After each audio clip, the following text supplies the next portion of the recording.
All right, it may be 60 today, but that isn't the typical winter weather. If you deal with dry, itchy, and inflamed skin, then winter probably isn't your favorite season. The dry air and cold temperatures can bring challenges for people with skin conditions such as psoriasis and eczema.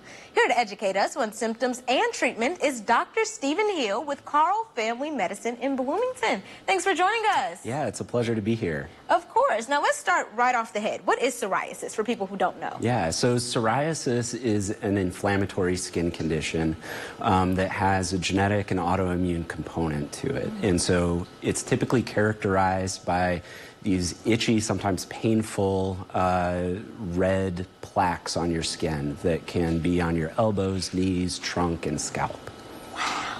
And why would the symptoms worsen? What are some symptoms and how do they worsen in winter months? Sure. Yeah, so the skin symptoms, which we just kind of talked about there, they can get worse, if your skin gets irritated. And so even though right now the weather is pretty nice and mild, when that air is cold and dry, that can irritate our skin. Even if you don't have a skin condition, you're always reaching for that moisturizer because your skin gets dry. And so that can sometimes lead to, a flare-up of your underlying skin condition. Is there a way to prevent those flare-ups? Sure.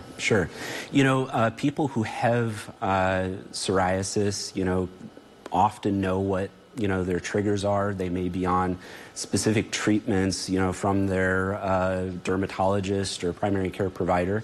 But doing different things like making sure that, you're moisturizing regularly. So using a good,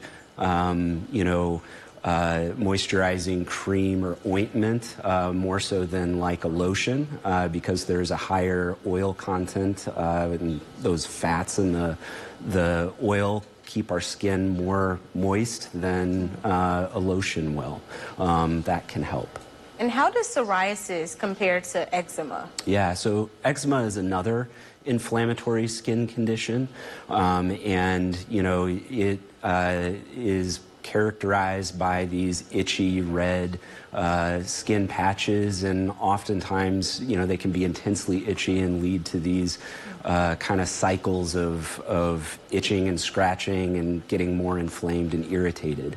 It can be characterized by atopic dermatitis, which is like an allergic skin condition.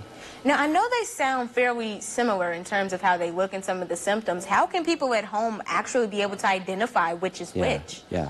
Well, if you have a question, you can always consult with your physician. And some of it has to do with just the appearance of the rash. And if you're unsure, I would suggest talking to your doctor. Yeah, absolutely. Well, thank you so much for your time, for coming in and sharing a few tips and preventative measures with us. Yeah, absolutely. My pleasure. Of course. If you or someone you know would like to join us on In the Know, just head to 25newsnow.com/community, click the In the Know tab, and submit the form. Stick with us. Take a look at this. It's coming up next.